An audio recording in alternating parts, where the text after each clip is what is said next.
Artist's impression of the ancient moon with a visible atmosphere and flowing magma. Image credit NASA MSFC. Our moon had an atmosphere visible from space almost 4 billion years ago, thanks to volcanic eruptions on its surface spewing a concoction of gases at a rate faster than they could escape the heavenly body.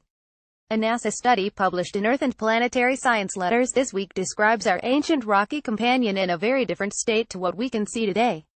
Before it turned dusty and gray, it was covered with patches of magma that had bubbled to the surface and snaked over the surface for hundreds of kilometers.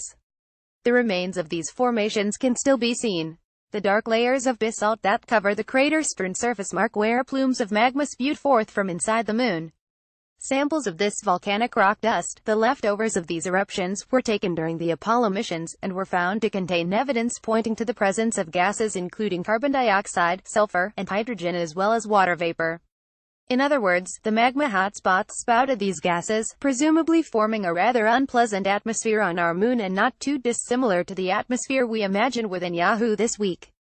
It is estimated that, 3.5 billion years ago, the moon had a peak atmospheric pressure of 1 kilopascal, which is roughly 0.009869 atmospheres or about 100 times less than Earth's atmospheric pressure. Deborah Needham, co-author of the paper and a research scientist at NASA's Marshall Space Flight Center, thinks this explains why water vapor was found at the lunar poles it was dumped there by volcanic eruptions. The total amount of H2O released during the emplacement of the mare basalts is nearly twice the volume of water in Lake Tahoe in California. Although much of this vapor would have been lost to space, a significant fraction may have made its way to the lunar poles. This means some of the lunar polar volatiles we see at the lunar poles may have originated inside the moon, she said on Thursday.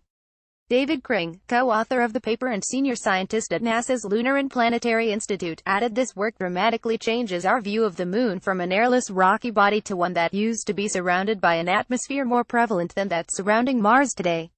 When the moon had that atmosphere, it was nearly 3 times closer to Earth than it is today and would have appeared nearly 3 times larger in the sky.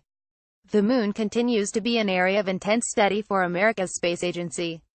On Thursday, U.S. Vice President Mike Pence spoke at a National Space Council meeting, and announced his desire to see American astronauts return to the moon in preparation for longer human spaceflight missions to Mars and beyond.